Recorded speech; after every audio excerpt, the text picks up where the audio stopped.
you know, anytime when we talk about changing the diet, I mean, normally a person says, well, I've got, you know, I'm feeding a certain dog food, and we think that we're, just because we're feeding that dog food continually, that we're never changing the diet.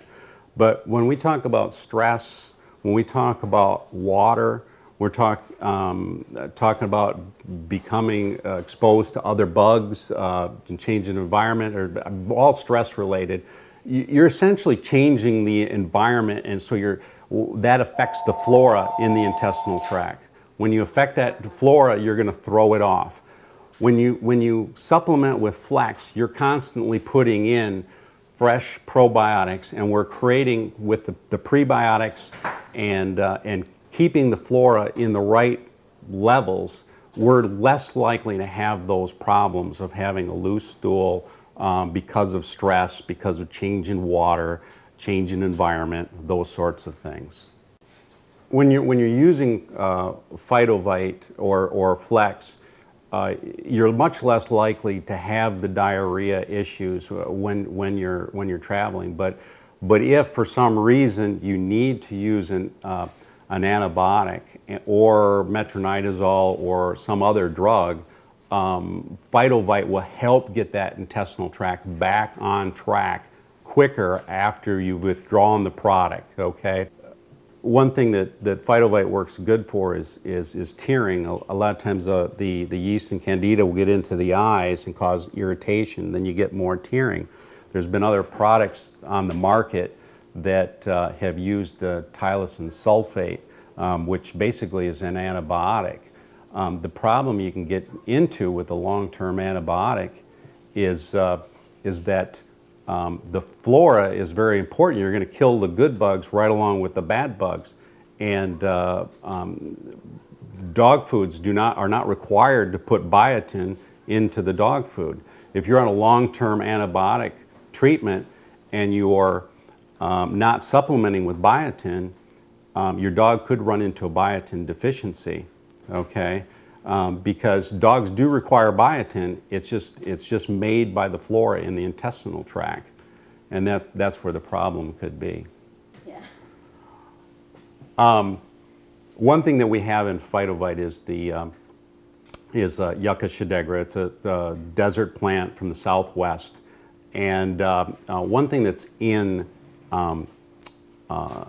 the yucca is what's called saponas. Okay, and saponas are as effective as metronidazole against giardia. It's anti-protozoal. Okay, you know, and if you question the safety of yucca at all, if you've had your high quality root beer, the foaminess in the root beer is yucca, and if you look at the root word sapona, basically soap. Okay, that's what causes that foaminess, is the saponas that are anti-protozoal, which giardia is a protozoa. So if you were using Flexx on a regular basis, your chance of having giardia or the symptoms of giardia would be less. Yeah, we've had dogs that have been diagnosed with giardia and have gotten over giardia.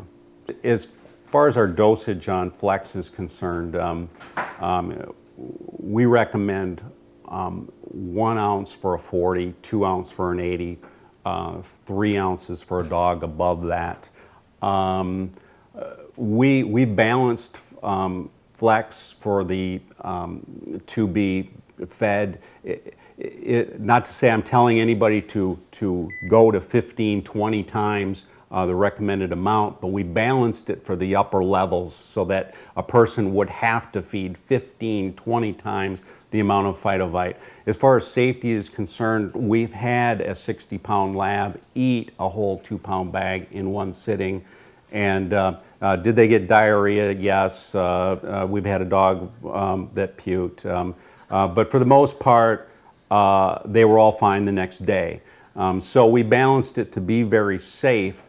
But normally the high levels of what we have recommended there usually works fine. And after you've reached a certain level health and vitality, you can usually cut it into about half. But if you get into stressful situations, you want to probably increase back up to the higher levels. So we are very popular with groomers. What we normally do is that we will go to a groomer and say, hey, you've got a dog in the back of your mind that has been to vet after vet after vet, been on dog food after dog food after dog food. Here, try this bag on that particular dog you're talking about, okay? I had a recent situation where I had a lady that she goes, yeah, I know of a dog like that if they haven't put the dog down yet. And anyway, she did get the bag to them. I called her 4 weeks later. I said, how's that dog doing? They said, they haven't seen any change. They're going to put the dog down. And I said, okay, you know, can't have an effect on every dog. The lady calls me back a week later and said, they've seen a big change in the dog. They kept it going another week. The dog is, doing much better. A while later then, she said, yep, the dog's got a little bit of hair, and he's not itching as much. And then the last time I saw her, she said, no, you should see that dog now. So that was about a 10-year-old Cocker Spaniel that could not sleep at night. It was weepy. I never actually saw the dog, but just those are descriptions that were gotten to me. So I was in a store in Spring Grove, Illinois. This was last October. And I was talking to the store owner. There was one other person off in the store looking around. And I said Phytovite in conversation with the store owner. And the lady goes, did you say Phytovite? And I said, yeah. And she goes, oh, I got to show you something. She runs out to her car and she comes back in with a Pomeranian. She goes, back in June, this Pomeranian had no hair on its back at all. She goes, I took it to the university and all they told me was that it had alopecia, okay? And now look at all the hair on it. She goes, I started this in June and the hair was never going to be perfect on this dog, but she was just tickled pink that there was hair across there where there was absolutely none before.